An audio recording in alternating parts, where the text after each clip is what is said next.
सोचिए, जब इतिहास लिखने के लिए कागज या स्याही नहीं थी, तब कहानियां कैसे लिखी जाती होंगी? वो लिखी जाती थी पत्थर से, हड्डी से, मिट्टी से। तो चलिए, आज हम एक तरह के जासूस बनकर उन्हीं सुरागों को जोड़ने की कोशिश करते हैं और देखते हैं कि प्राचीन भारत के क्या-क्या राज खुलते हैं। ये देखिए, ये सिर्फ पत्थर का एक छोटा सा टुकड़ा नहीं है। ये एक पूरी की पूरी सभ्यता की पहचान है, हड़प्पा की मोहर। जानवर की तस्वीर तो दिख रही है, लेकिन इसके ऊपर जो निशान है ना, वो एक ऐसा कोड है जिसे हजारों साल से कोई भी नहीं पढ़ पाया है। ये एक बहुत बड़ी सभ्यता की एक खामोश आवाज है। तो यहीं से सबसे बड़ा सवाल खड़ा होता है। जब हमारे पास लिखे हुए शब्द ही न हो, तो हम एक पूरी दुनिया के रहन-सहन, उनके विश्वास और उनके समाज के बारे में पता कैसे लगाएं? असल में यही वो चुनौती है जो एक आर्कियोलॉजिस्ट यानी पुरातत्वविद के काम को इतना रोमांचक बना देती है। तो इस सफर में हमारा पहला काम है बचे हुए अवशेषों की जुबान को समझना। इतिहासकार सिर्फ किताबें नहीं पढ़ते, वो जमीन को भी पढ़ते हैं। ये बिल्कुल किसी जासूसी की तरह है, बस फर्क इतना है कि यहाँ सुराग धूल और पत्थर के बने होते हैं। इसे ऐसे समझिए कि एक ही जगह पर लोग सदियों से रह रहे हैं। हर पीढ़ी के साथ रोज की जिंदगी का मलबा, जैसे टूटे फूटे घर, औजार, बर्तन, परत दर परत जमता चला जाता है और इसी से बनता है पुरातात्विक टीला। अब जब इसकी खुदाई होती है तो हर परत एक अलग जमाने की कहानी सुनाती है। जितनी गहरी परत, उतनी ही पुरानी कहानी। और यहीं पर असली मुश्किल सामने आती है। देखिए, एक तरफ तो ये रहस्यमयी लिखावट है जो कुछ बताती ही नहीं, और दूसरी तरफ हैं ये छोटी मोटी चीजें, मन के वजन तौलने वाले बाट और पत्थर के औजार।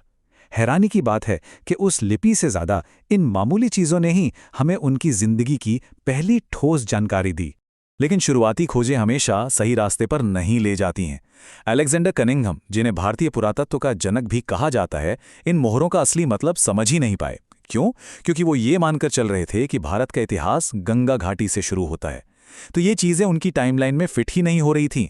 इससे एक बड़ा सबक मिलता है कि कैसे हमारी अपनी धारणाएं हमें सच को देखने से रोक सकती हैं।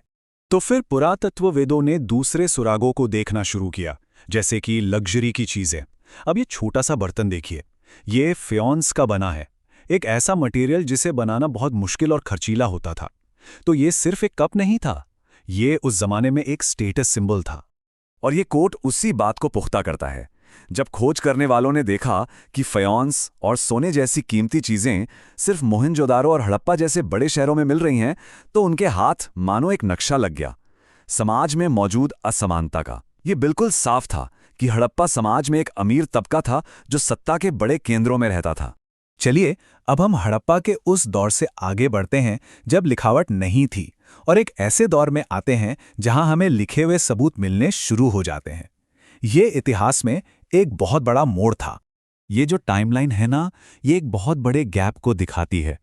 हड़प्पा के खत्म होने के बाद सैकड़ों सालों तक की तस्वीर थोड़ी धुंधली है।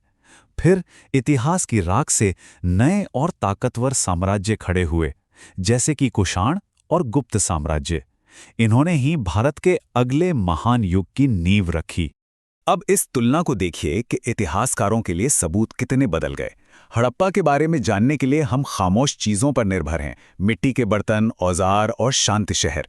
लेकिन शाही युग में इतिहास हमसे सीधे सीधे बात करने लगता है, पत्थरों पर लिखे संदेशों से, राजाओं के चेहरों वाले सिक्कों से और धर्मशास्त्र जैसे ग्रंथों के जरिए।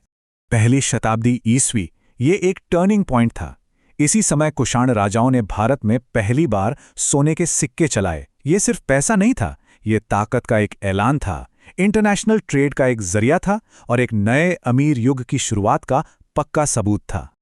अपनी सत्ता को और मजबूत करने के लिए राजा अक्सर खुद को देवताओं से जोड़ते थे। कुषाण राजाओं ने देवपुत्र यानी देवता का पुत्र का टाइटल अपनाया। ये एक बहुत ही स्मार्ट पॉलिटिकल मूव था। ये सिर्फ एक उपाधि नहीं थी, बल्कि अपनी प्रजा पर एक तरह के दैवीय अधिकार का दावा था। लेकिन इतिहास हमेशा लिखे हुए नियमों के हिसाब से तो नहीं चलता, है ना? धर्मशास्त्र कहते थे कि महिलाओं को जमीन पर हक नहीं था। फिर भी हमें रानी प्रभावती गुप्त का एक शिलालेख मिलता है जिसमें उन्होंने जमीन दान की है। ये एक बेहतरीन उदाहरण है कि कैसे असली ऐतिहासिक सबूत हमें दिखाते हैं कि समाज के नियम कागज पर कुछ और थे और असलियत में कुछ और। पर इतिहास सिर्फ राजा और उनकी फौजें ही नहीं बनाते। कभी कभी सबसे बड़ी ताकत एक विचार में होती है। तो अब हम राजनीतिक ताकत से विचारों की ताकत की तरफ बढ़ते हैं और एक ऐसे दर्शन को समझने की कोशिश करते हैं जिसने पूरे एशिया का इतिहास बदल दिया। बौद्ध धर्म इतनी तेजी से आखिर फैला कैसे? क्योंकि अपने समय में ये एक क्रांतिकारी विचार था। इसने मौजूदा धार्मिक रिवाजों से परेशान लोगों को एक नया रास्ता दिखाया। इसने जन्म से मिली श्रेष्ठता को नकारा और अच्छे कर्मों को महत्व दिया। और इसी वजह से ये हर वर्ग के लोगों के लिए, चाहे वो स्त्री हों या पुरुष, इतना आकर्षक बन गया। पर एक इंसान की शिक्षाएं पूरी दुनिया का दर्शन कैसे बन गईं? ये सफर भी कमाल का है। देखिए, बुद्ध की बातें पहले सिर्फ जुबानी थीं, फिर उन्हें त्रिपिटक नाम के ग्रंथों में बड़ी मेहनत से इकट्ठा किया गया। सदियों तक इन पांडुलिपियों को मठों में सहेजा गया और फिर विद्वानों और यात्रियों ने इनका अनुवाद करके इन्हें पूरे एशिया में फैला दिया। और ये उसी मेहनत का एक जीता जागता सबूत है। ताड़ के पत्तों पर लिखी ये पांडुलिपि सदियों से चली आ रही ज्ञान की एक मशाल है। ये हमें दिखाती है कि कैसे विचारों को वक्त और सरहदों के पार जिंदा रखा गया। और इसी के साथ हमारा ये सफ़र हमें वापस अनिश्चितता की तरफ ले आता है, क्योंकि इतिहास कोई बंद किताब नहीं है। ये तो एक लगातार चलने वाली जांच है। हमें जो भी जवाब मिलता है वो अपने साथ और भी गहरे सवाल ले आता है। तो चलिए वापस उसी रहस्य पर लौटते हैं जहां से हमने शुरू किया था। इतनी खोज के बाद भी हड़प्पा सभ्यता के बारे में ऐसे कई बुनियादी सवाल हैं जिनका जवाब आज भी हमारे पास नहीं है। क्या मोहनजोदाड़ो का वो विशाल स्नानागार किसी पूजा पाठ के लिए था? क्या ज्यादातर लोग पढ़ लिख सकते थे? उनकी कब्रों में अमीरी गरीबी का ज्यादा फर्क क्यों नहीं दिखता? और वो जो हजारों छोटी छोटी औरतों की मूर्तियां मिली हैं, उनका क्या मतलब था? ये वो सवाल हैं जिन पे आज भी इतिहासकार और पुरातत्वविद बहस करते रहते हैं। और ये एक उदाहरण पुरातत्व की अनिश्चितता को पूरी तरह समझा देता है।